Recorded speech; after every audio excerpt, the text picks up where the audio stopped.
That's say five. Yeah, okay. Do I touch got it? Is that what I do? Yeah, I did. Okay. Somebody that's 5 years younger than we are probably wouldn't remember the period, say in popular music, right before Elvis Presley and rock and roll became very popular. I don't know if they would remember the period of, K-Star, Doris Day, except as a movie actress, and the last days of the swing era, the daytime radio serials, the whole thing of radio and popular culture, and maybe whatever of the feeling of that period. I think we're kind of the last generation that might, or part generation, Hi, that might, Joel. hi Joel, that would remember those things. And I'm just curious to know what we'd come up with talking about those things or bringing it up. But I mean, or it could be on hold for a long thing, You because mean effects without TV? I don't know what you mean exactly. well, what year did your family get a television? Me, Peggy. I think we were young. I mean, I don't know, 10. Okay, well, that would be 1953. Then you were late to get one like I was. We didn't have one till 1954, but some people had them in 1949 and things like that. And maybe they wouldn't have listened to radio as much as. I just remember Winky Dink and You, and that's what we started on. Was Oh, that a really? radio show? No, it was TV, and it was fabulous. You put a plastic screen on your TV, and then you would draw. Do you remember that? Oh, no. I didn't have that. Yeah, it was really cool. That was the first thing I ever remember watching on TV. For radio, I remember the Lone Ranger and Tonto, Yeah. and I think a mystery hour, something like that. But listening to the radio was wonderful because you could Yeah. you had to imagine. Hi, Frank. Hi there. Yeah. Hi, Frank. We're talking about our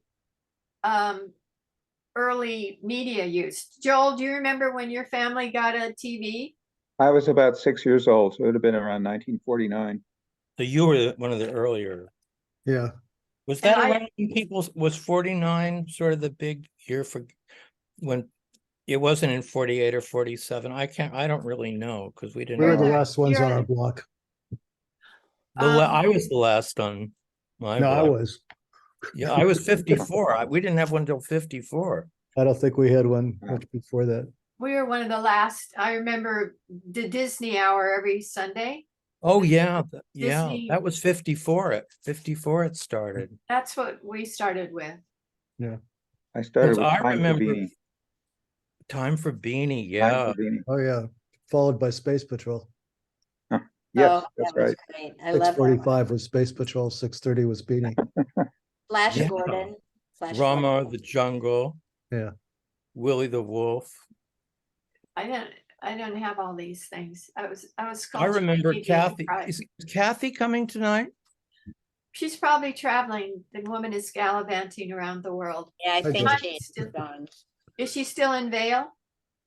I just talked to her recently, and she was going to be heading out. Oh, she was going to, I don't know, Greece or something. She's going somewhere in Europe. She's Because been I here. remember in Mrs. Van Konitz's class, her reciting the beginning of Our Gals Sunday. She said, Our Gals Sunday, the story that asked the question, can a girl from a small mining town in the West find happiness as the wife of Britain's richest and most handsome lord, Lord Henry Brenthrop? I remember distinctly her saying that. Oh my, Kathy did? Oh. Yes, yes. Wait, that story is a TV show? It was a radio show. Oh, like a radio soap opera? Yeah, it was the kind of like if you stayed home from school, if you were sick, if you stayed out a lot. It was on after the Godfrey show on CBS. And then The Romance of Helen Trent followed it at 12. Wow. I mean, I'm just curious because nobody that would be. I remember a little bit of that because I had the mumps at Mm. one point, and I got addicted to the radio serials. Like which ones? Do you remember? I don't remember. All I know is I was all pissed off in the summertime when all of a sudden the serials were replaced by the political convention of 1950, Oh yeah. probably. And then I became hooked on politics after that. Did Hmm. you try to stay out an extra day, say if you wanted to find out what was going to happen on a soap opera? Did you try to, you know, No, I wasn't that involved in it. No, you didn't? no. The worst You thing I did, did. John? I'm Huh? sorry. You did? You, oh, I did. I was kind of a hypochondriac, or I always tried to stay out as much as I possibly could. And what were you entertaining yourself with besides drawing?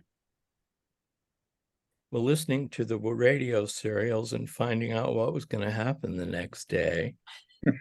And that was a big one. I think it's so much better for your brain to have radio than video games because you have to imagine. Yeah. Yeah.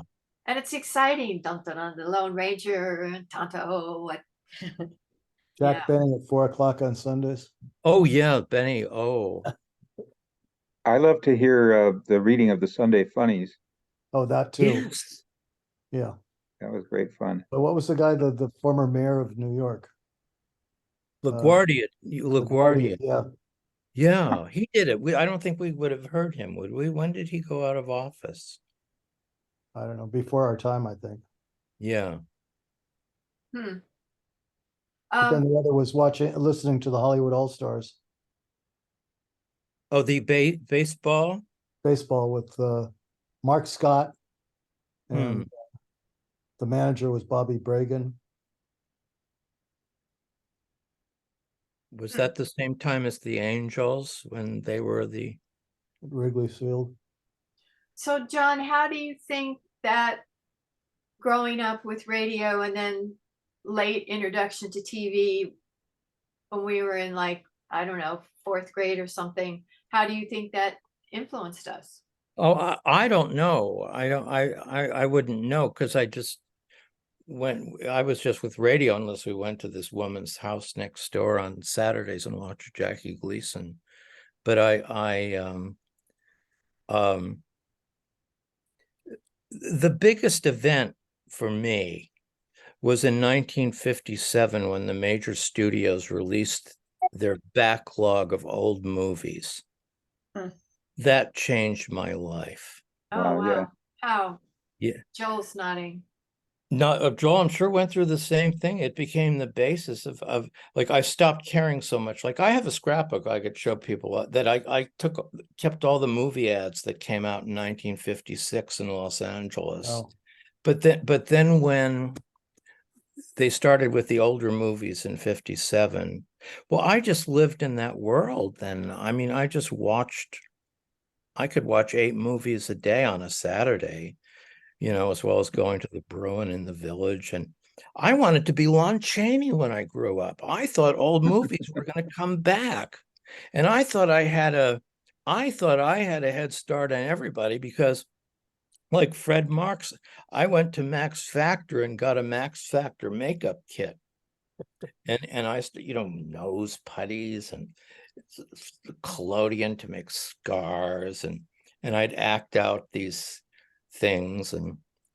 But I don't know, at some point I kind of got the idea that old movies weren't coming back.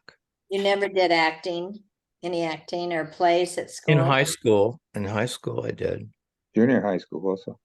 Junior high school. Well, I was in the talent show, I think. And then the A9 play that Joel wrote with Sue Dorfman.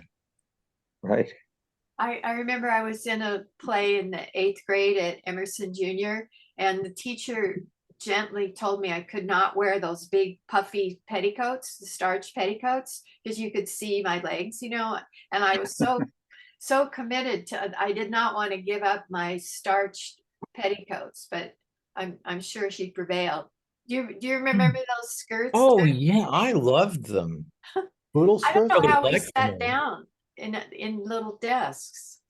Because I mean, didn't we have like two or Lots of layers of skirts. and of they were starched? petticoats. Yeah, starched. I don't know how we sat in desks. Some of them, they just went straight out. We dropped you our Did they remember? pencils. crush down? Did they crush down when you put weight on them? Not real well. Hmm. Did we have to drop our pencils a lot?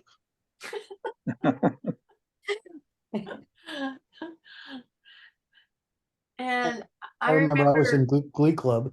sleeping with rollers in my hair and like trying not to disrupt the rollers. They're so uncomfortable. Did you do that, Peg and Jackie? Yeah, all the time. Every night, really. I do it today now. Yeah, that was just what we did. Um, Joel, you're the media guy, you're our professional. Say what's your take on our generation's media Well, use and impact? I didn't actually discover my all-time favorite movies are the great movies of the 30s and 40s, especially screwball comedy and film noir detective stories and those kinds of things. And I didn't really discover those until my adult life. And so because in high school, I don't know, I mean, I would go to movies. I went to, every Sunday or Saturday or Sunday, I would be at the Village Theater or the Yeah. Bruin Theater. And I remember watching The Third Man, which made a really vivid impression on me. And I actually, in recent years, started teaching it in the Classics of World Cinema course that I teach at Tufts. I had to give it up though because I wanted to bring in more women filmmakers, and it meant I had to jettison something. But anyway, that was part of the discoveries of my adult life of old movies. But Oh, oh, what's her name? This is Lola. Lola. um, but what do you think there's anything unique about our generation, late silent generation media use and the impact on our thinking? You mean us, we who were born in the 40s? I'm not sure. I The mean, Second World War, yeah, I mean, yeah, it was the World War. and then Korea. Right. Um, but I can't get a handle on when they came to consciousness for me. And well, I do. I mean, I remember certain movies at the Village or Bruin Theater. Like, I remember my 8th birthday. A bunch of us, including Dan Hayton, a bunch of us went to the Bruin to watch. Uh, oh God, what was it? Oh, The African Queen. Uh, Truly a great film. And was that John I Huston? never saw it till later. I didn't see it when it came out. Uh-huh. I didn't live within walking distance or a closer distance of a movie theater when I lived in, I guess it was Sherman Oaks. And Okay. they would have been a longer, so either I would have had to been driven by my Went to Lorena, probably. Loriana, that's right. Yeah, that's still there, but not as a movie theater. Wow. It's now a shop, but it still Yeah. has the signs out front. There must have been And one in Studio City too. Was there a movie Yeah, theater? there was a movie theater there. I worked next door to it at one point. I don't remember the name of the movie theater. and what we're talking about is people born in the early 40s, introduction to media and how radio was really important. And then some of us were late to TV, but that was like the Disney hour or whatever. What's your memory of media use as a child? I think you're Oh, muted. can Oh, you, no. no, can you hear me? Yes. Yes, I can. Yeah. I remember the radio. That was my first memory is the radio. I remember Helen Trent, Mhm. will a middle-aged woman of 35 be happy in a small town? So I remember that, and the Whistler, with the commercials, and Amos and Andy. I Yeah. remember that one. Hmm. And I remember my parents listening to the news, and it was the period of McCarthyism, Hmm. and them talking. And of course, I didn't know anything about this because I was so young. And my maiden name is Gresham, and they kept talking about aggression, and I thought they were talking about aggression. So I didn't understand it, what aggression was so interesting. Um, but I remember all of that. And then I remember the first television, which was so puny, this little thing, and everybody was so excited about it. Black and white. And all the wonderful early shows that everybody else remembers. I'm remembering LSMFT means fine tobacco with the Lucky Strike hit parade, and Yeah. Yes. Lucky Sid, Strike Yeah. means fine tobacco. Sid, yeah, and Sid Caesar, and Imogen Coca. what's her Imogene Coca, and Yeah, that was wonderful, my favorite wonderful Saturday night show. They were programs. great. They were I, great. I love those things. We're And still, we were so proud of being able to watch television. It was, of course, there was Hopalong Cassidy and all the westerns, and I belonged to the Hopalong Cassidy Club, and I had a sheriff's badge and all this stuff, and I had a cowgirl outfit. I Did you was have really into did you have a that. lunchbox, a Hopalong Cassidy lunchbox? Yes, those are See worth the a I lot U- of did see too. money. the USA in your Chevrolet. I had Oh a yeah, Hopalong and the Cassidy outfit. Oh, right. Dinah Shore, right. Dinah Shore, everybody called her Dinosaur. Um, and it turned out many years later that Dinah Shore's producer had a child, and she took lessons as she had a little baby. She had Dinah Shore's producer, and I don't remember her name. But that's my connection with Dinah Shore. Oops, hello, cat.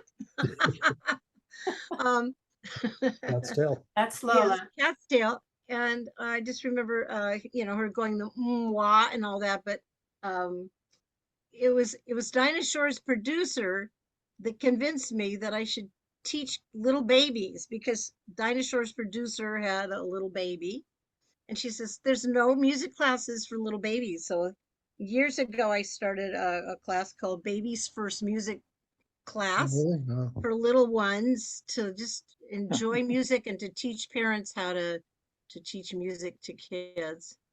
I can't I'm trying to remember anything else. Sheriff John, Oh, Cap, gosh. Captain Kangaroo. Those were Sheriff wonderful. John was alive not too long ago. I started looking those people up, and there was an interview. He was in a rest home. He was in his Oh nine, wow. Oh my it might have gosh. been 5 years ago. Yeah, I was on the Sheriff John show one time. Wow. You Yes, lucky. yes, and I was also on the Captain Kangaroo show one time. Oh, And oh, then there was Howdy Doody. And there Howdy was doody time. Howdy Doody time. And there was It's howdy doody Duty time. time. It's hot. Doody do. Danny, we're talking That was about more our for the earliest kids. use of media, like what and we there remember from media and and TV. and also Time for Beanie. Remember Time for Oh, Beanie? yeah. And Your Obedient Serpent in a Bob Yes, Pet Cecil cartoon. the Sea Serpent. right. yes. And Yes. Kukla, Fran, and Ollie. Man, you've got a good memory. You're almost as good Yes. as John. No, probably just as good, I'm sure. I won't make I any. remember My Little Margie and I Married Joan and Meet Millie and Oh, some of yeah. those Yes. programs. I wasn't much into westerns, but we got a TV late. I think every kid on the block had a TV before we did. Yeah, I was Some even had 54. cable, Yeah. and I thought they were so rich. But I was happy to get when we got a TV. Were any of you really heavily cartoon addicted? Like I watched Skipper Frank cartoon carousel for an hour and a half every day after junior high when I got home. But I got to know the ones you could see when you were sick because they played them early in the morning, the Paul Terry ones and then the Van Buren cartoon, things from the early 30s. Really important to me, cartoons. Hmm. I Danny, what remember about Crusader you? Rabbit was Oh, Yeah. one of the cartoons. That was a new one that was produced for television, and Yeah. I think I was kind of shocked that they had a cartoon produced for television at that time. I figured they'd only use the old cartoons from the movie theaters, and I guess that was the first one I remember as Crusader Rabbit. yeah. Bum bum bum ba bum bum bum bum ba. Danny, what do you remember? Radio, What- TV. Mighty Mouse, I remember I identified because he was little, but he was like a super mouse. Mighty Mouse. Well, I remember what you just mentioned, Kukla, Fran and Ollie, Buster Brown, and Froggy the Gremlin.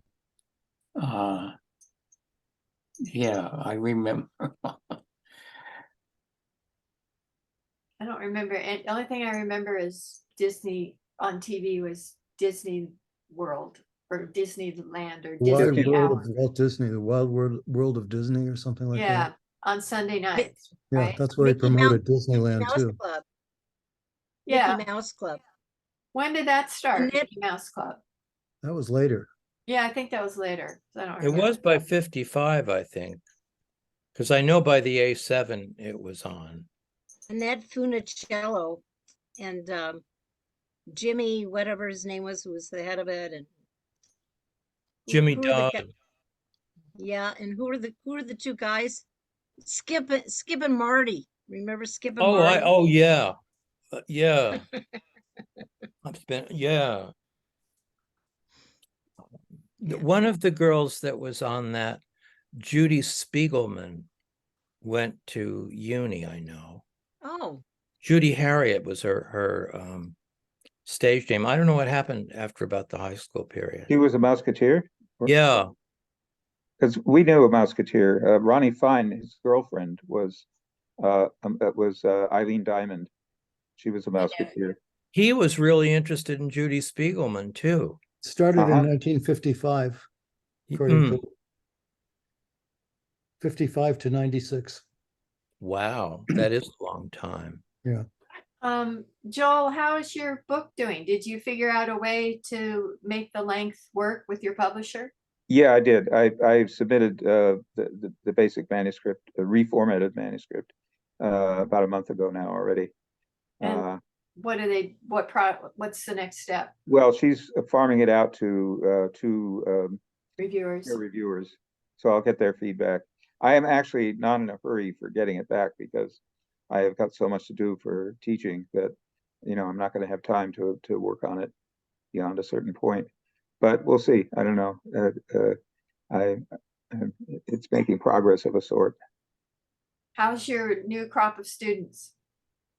They're great. Well, so far, I mean, I haven't really had a chance to know them yet, but I have this one course called the Book of Genesis and its interpreters, and it's a really fascinating class because it's the most racially diverse class I've ever taught.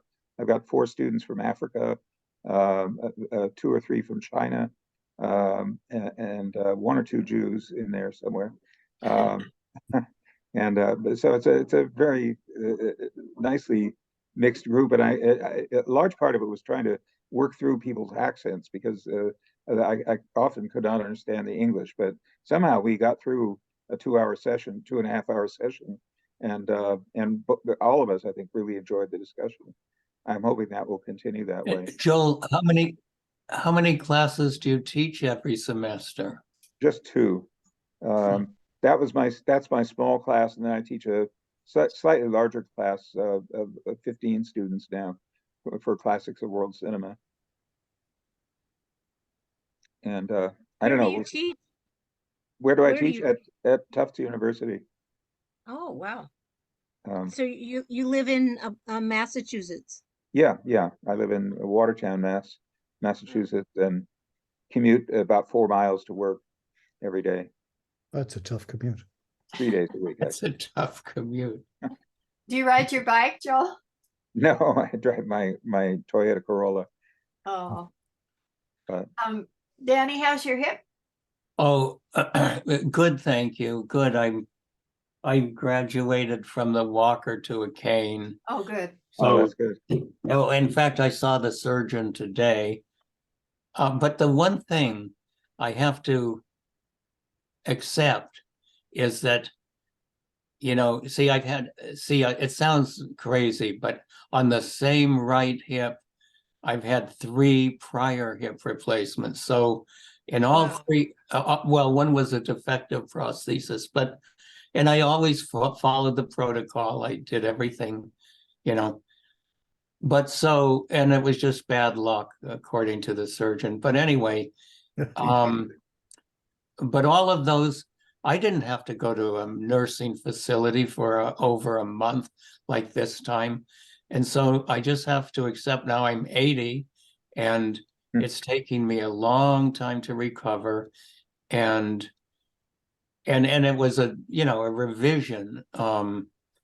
So yeah, I have to just accept that I'll get better and I'll walk without the cane.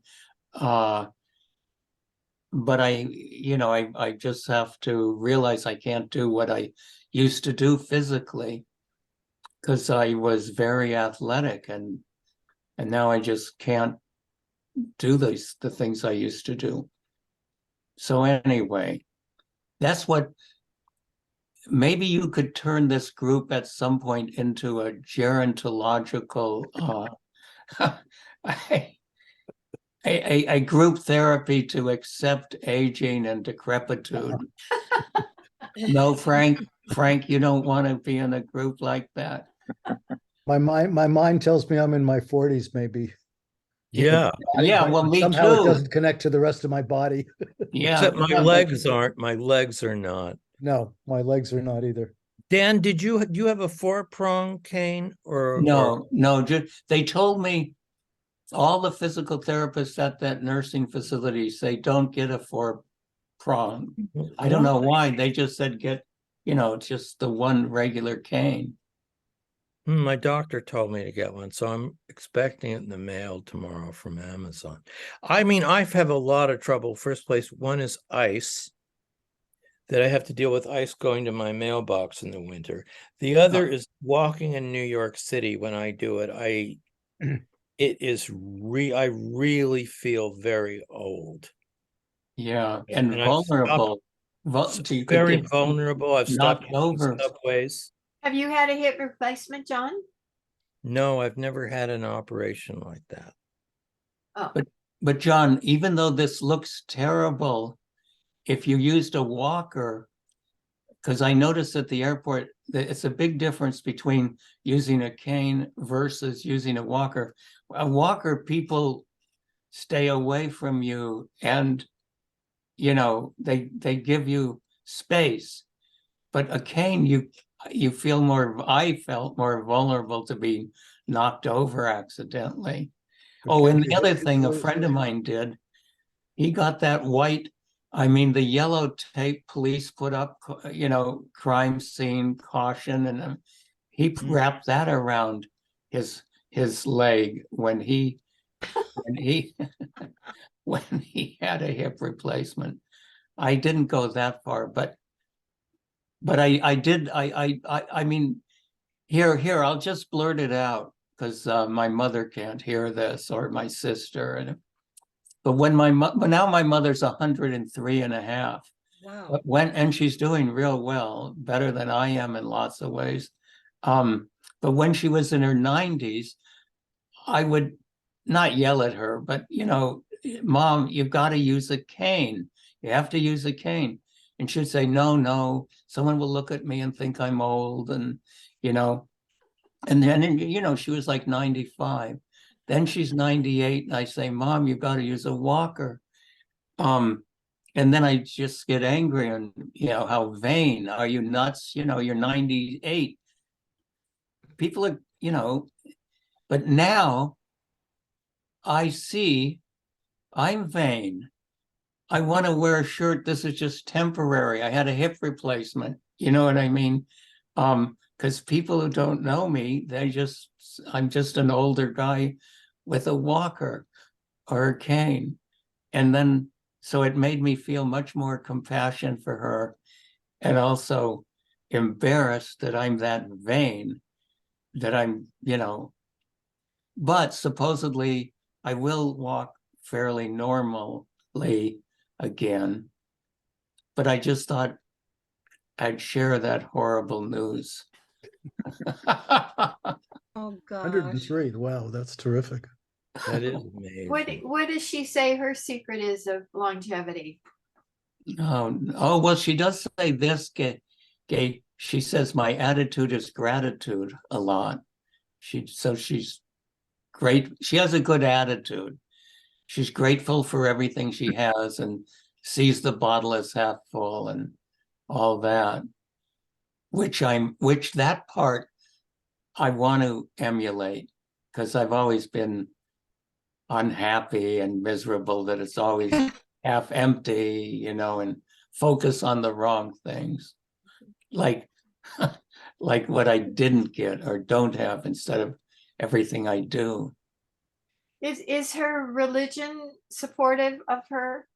No, she's not. No, she's pretty secular. I mean, she knows she's Jewish. We celebrated Rosh Hashanah just now. But no, I don't think she believes in a deity like me. Yes, now well, Dave Kuhn and Bill Crouch aren't here today, but a lot of times I envy them and people who do believe, because it makes all these things that I thought were so hard to accept much more acceptable. I'm not talking behind Dave's back, but he believes in an afterlife and that he'll see all of his loved ones in heaven. And I'd love to have the belief like that instead of dreading mortality and all of that. Anyway, I'm blabbing. No, I No, wanted to talk no, about that. That is very interesting. John, I get what's your spiritual or non-spiritual belief? me. Yeah. Well, I have one thing, about the half full or half empty. You know that I guess I've come to feel that I am glad to have what I have, what I got. This is what I got.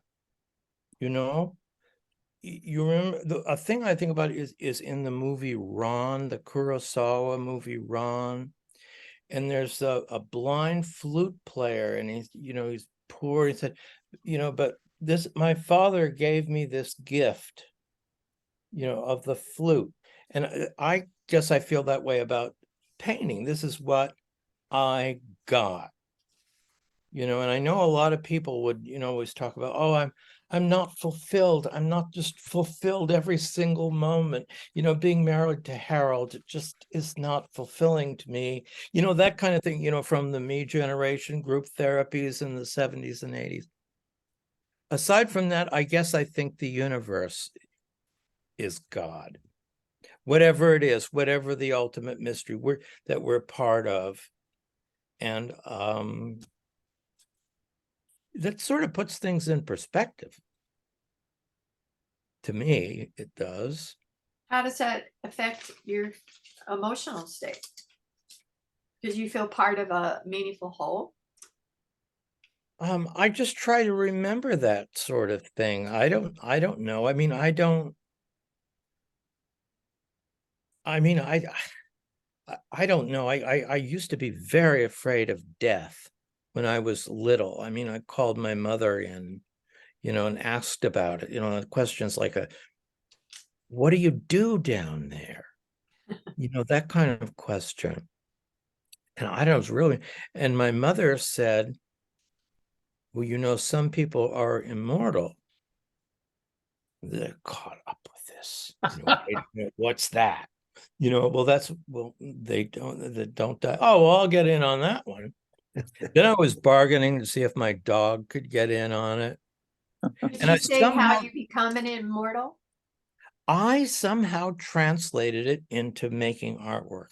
That's what it meant. I mean, at a certain point, I didn't think that my physical body would last, and I never thought about, and I mean, it just wasn't in the way my parents were, that I should believe in it. You could go home. You know, it somehow everything got translated into something about what I could do or what I could accomplish. I mean, certainly by high school, and I didn't know if it was going to be an actor or a painter, but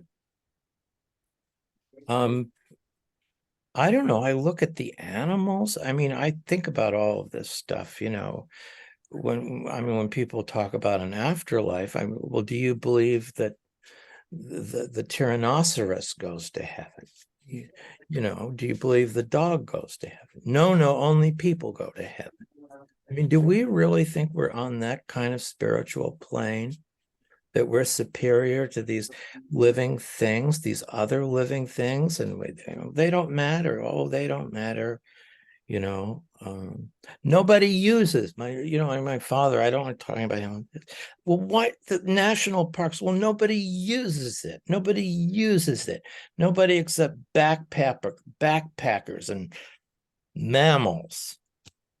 You know, I mean, I'd hear things like, what doesn't, you know, how do animals serve man? How are they useful to man? I heard those things from him growing up.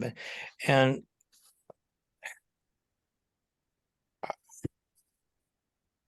I mean, I don't think I'm alone in thinking that we have to take care of things. We have to, we're creatures, we're organisms on a rock. I don't know, to me, it puts things in perspective. Yeah. You know, I mean, what do you want? What do you want? What do you think? I mean, I don't think that there's going to be any John Lees, only I'll be, you know, I won't have a body. I'll be you know, and I can look down on people and see how they all mistreated me. Gee, he was very sensitive. We never really appreciated him. But John, That. John, I just realized, but your paintings will be immortal unless they get burned in an accident or something. Well, you know, I've gone beyond that one too. I mean, I've gone, gosh, we think of Billie Holiday as immortal in a way, and she died in 1959. Huh. You know, then what kind of immortality do you have? I remember a taxi driver talking to me once. A man is remembered for 50 years. That's kind of that's an immortal. I don't know. I just don't, I don't feel the same desperation I felt about, you know, what I have to have for my paintings. Am I really bitching? What if I'm not really bitching? I mean, I worried about those things 30 years ago, 35 years ago. I mean, But John, but you are very bitchin' because you've achieved. You're bitching too. No, but as far as your artwork, you are having this big show in an exclusive New York gallery, a very, very highly regarded gallery. You know, like, in other words, your career is It's a store. It's hard to get into that store to have your merchandise put in this. I mean, I just think of it, it's more like that now. I mean, I was desperate. I had a lot to prove. But you proved it. I just stopped thinking that, what about all this proving? What do Well, yeah, you can relax now, in my opinion. You've achieved, but Well, not even on that. I mean, what about somebody that just wanted to sit down on the ground and say, I'm on a planet ride. I'm riding a planet. as long as they're happy and I mean, think about it. Like Crusader Rabbit. Dun dun dun dun dun dun dun. Dun. but What do can you I think, just, Joel? What do you think, Joel? I mean, yeah, I was just going to ask Joel and Frank and what okay, what they think. Well, I for a long time wanted immortality as a poet. Um, and I've written some good poems here and there over the years, but then I have this friend Neely Tchaikovsky who, is quite brilliant as a poet. I mean, if I could write like him, I would. There would be nothing else I would desire in my personal accomplishment or career.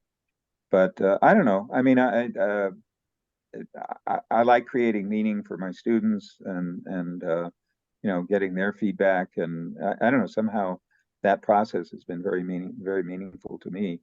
Um, and I've also kind of thought of death as a passing into a certain blessed non-existence. Um, Maybe in a Buddhist sense, I'm not sure, but just being comfortable with one's own perishability, with one's own limitations.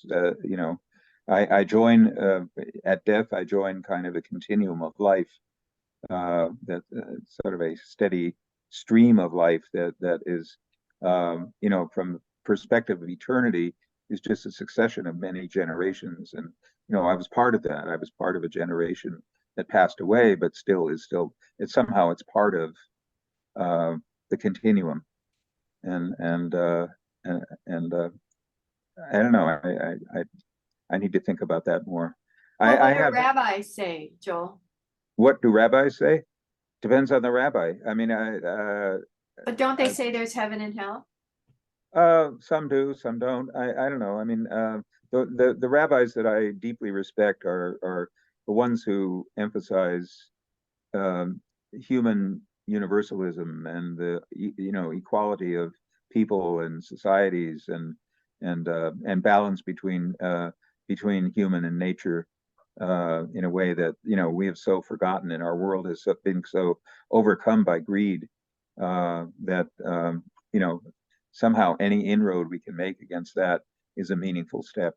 How do we do that? I don't know, but it's something that gives me meaning. I watch political news every night just because I'm addicted to it. But MSNBC, go. MSNBC, Yeah. right? Um, could I just interrupt a second? Because Yeah. Frank Ponder used to send emails, Ponder's, that were very political. Remember, like how to vote on different issues? Pondering the propositions. Yes, That's what I pondering wrote. the propositions. I miss those, Frank. Well, there haven't been any elections. Okay. They're I coming only up. send those out for elections, and I seek other people's opinions. And if I could figure out how to make a blog or something like that where people could respond, I would love it. But I haven't figured out how to do that yet. Look at WordPress. It's really easy and people Yeah. can comment and it's free. I'll write that down. Yeah. Yeah, because what I do is I study the propositions, and those of you who don't live in California don't get it. Everybody, but John, it's John and Joel. Because what I do is I study the propositions as much as I can and look at all the sources and try to filter out the crap from the reality. And then I throw my political opinions in there, where basically I'm a right-wing Democrat and a left-wing Republican, and nobody cares about me. So it's and I've been active in the Democratic Party over the years too. And Hmm. In what ways are you right right wing in terms of being a Democrat. I don't believe in giving everything to everything to everybody. I think people have to work for it a little bit. So I reject the giving everything away. Yeah. I think what we have to do is give everybody an opportunity, and that that works various ways. But getting back to the death thing, one of the things that always struck me is something they used to say at the temple after death: may their memory be a blessing. And you live in the acts of goodness that you performed while you were alive, among your children and among your grandchildren and so on. And so I've tried to live my life that, that people can say he was a good guy. Hmm. I'll And- say it, Frank. I thought you were a good guy all my life. I haven't known you that long. I've only known you since like third grade or something like that, but That's great. we And- live and- Frank, could I just ask you, do you believe when you died, there's an afterlife or a deity? No, I believe the afterlife is in those you've touched during your life. Uh-huh. That's where you've had some influence in your life. But I thought rabbis thought that there would be another Messiah, judgment, heaven and hell, all that. Judaism is a very complex religion in that, and Joel can tell you this, and I go to temple and study Torah a lot, but and what's most interesting is we have a thing called the Talmud, where arguments were made about one line in the Torah, and they'll spend hours or pages and pages of arguing it, and then they'll show both sides of the argument, and then someone else will come and give another interpretation of it. And but then there are different, I don't know if I'd call them sects, but different divisions within Judaism, where you have the ultra Orthodox who are waiting for the Messiah and realize the Messiah will only come when the temple is rebuilt. And they're unfortunately have too much influence in Israel right now. And then you have the total secular Jews who are, eat a bagel and cream cheese on a Jewish holiday, like Yom Kippur, where they're not supposed to eat. But they're Jewish because they eat the bagel with cream cheese and lox. Right. And herring sometimes too. Oh, that's to break the fast. Then you can throw up afterwards. And what about you? What's your feeling about the afterlife and your spiritual philosophy? Well, I'm not sure about the afterlife. I've always thought that I lived before the life that I have now. Somehow I was I was probably Simon Legree, the tax collector. And so that's why I was born on April the 15th, and I'm always late in my taxes on purpose, and I'm thumbing my nose at my former life. So that's just a funny thing, but yeah, I'm not sure about the afterlife. How were you what kind of religious background in your family growing up? It's a German Jewish background, very reformed. Uh, I went to Leo Beck Temple. Rabbi Bierman was my mentor, and he there's a book. I'm just reading it now, actually, on the rabbi. I forget who's the author, but it has a lot of his sermons in there, and he was very, very liberal. Very. He was brilliant. A lot of his sermons did not have anything to do with Judaism, but had to do with social issues. Social Yeah. justice, yeah, He very strong. he was just the most amazing man, and I was so fortunate to grow up with him. And before he even was had a building of his own, I had my I was his well, how did I put this? We had about 10 kids in the Sunday school, and they ranged from probably 5 years old till about 12.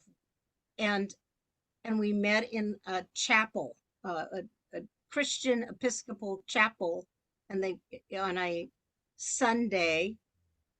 And was it a Sunday? Yeah, and Saturday. we called it Fun Day School. And I was the 5 year old. I was the only 5 year old, and I went all the way through um, to confirmation with Leo Beck. And I still remember Leo Rabbi Bierman holding my right hand, specifically my right hand, and helping me cross the big street of Olympic Boulevard Oh, to wow.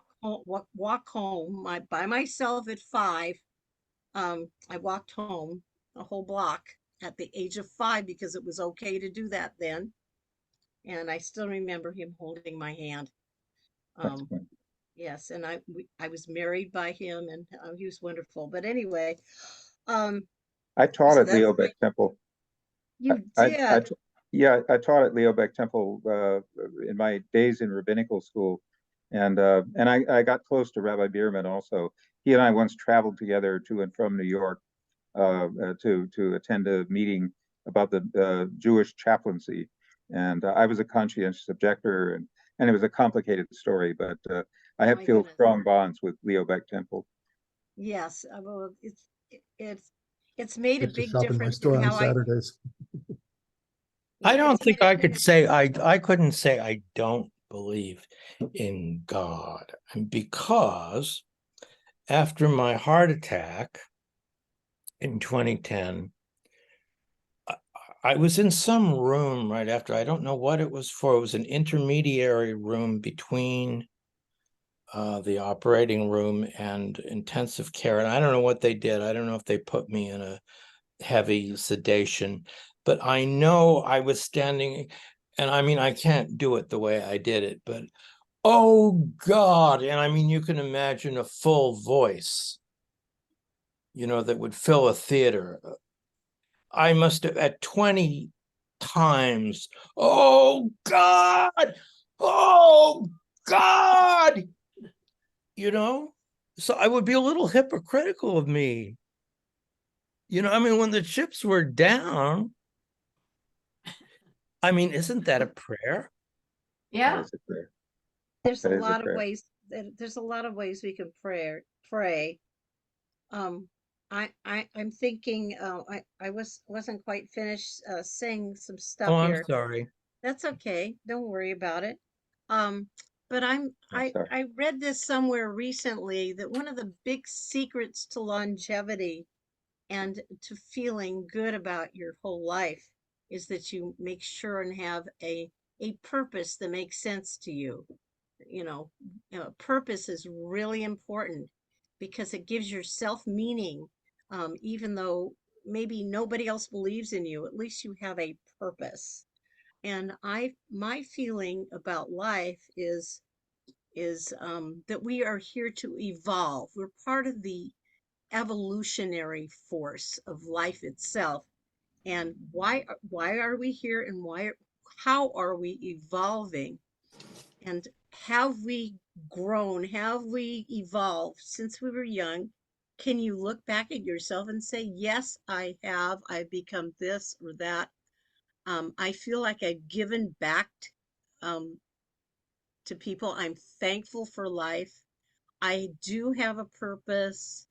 I'm going to keep going as long as I can with my purpose, and it makes me feel happy. And the other thing is to not try not to compare yourself with others and what they may have achieved, and just look at your own life and your own family and your own situation and say, have I evolved, and do I have a purpose?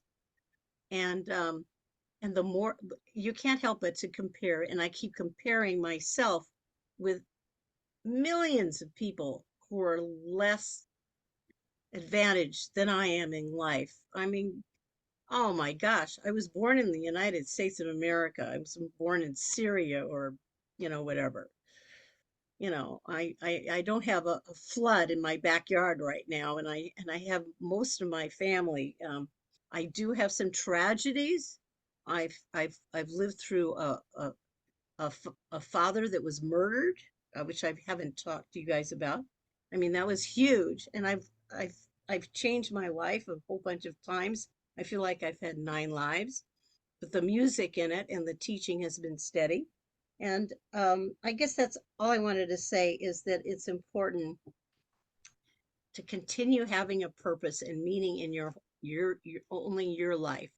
Don't worry what other people think about it, as long as you're feeling good and satisfied that you're spending your days doing something worthwhile. I think that's really important. And I think we all have, all of us. Yes, But I agree. I read Houston Smith's book, Religions of Man, which they've now changed the title, when I was in high school, and I read the Hinduism and Buddhism chapters. That's it. And so since then, I have always believed karma, reincarnation, cause and effect, we evolve. And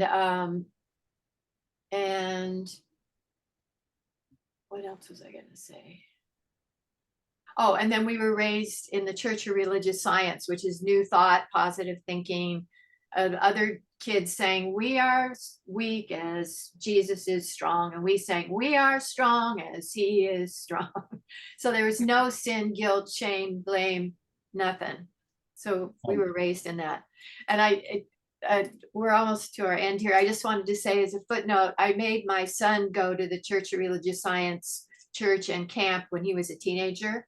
And he met a girl that he really liked there, but they were 16, 17. They lost touch, and now they're living together. Huh. South of here. And so it's a good thing I made him go to Church of Religious Science camp. Let's proceed. Let's do more with this conversation about purpose and meaning next time. Okay.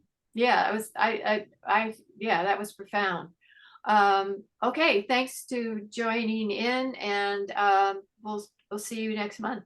Okay, thank you, Gay. Okay. Thank Thank My you, Gail. Thanks so Yes. much for having this. Goodbye, Thanks a lot. everyone. Bye-bye.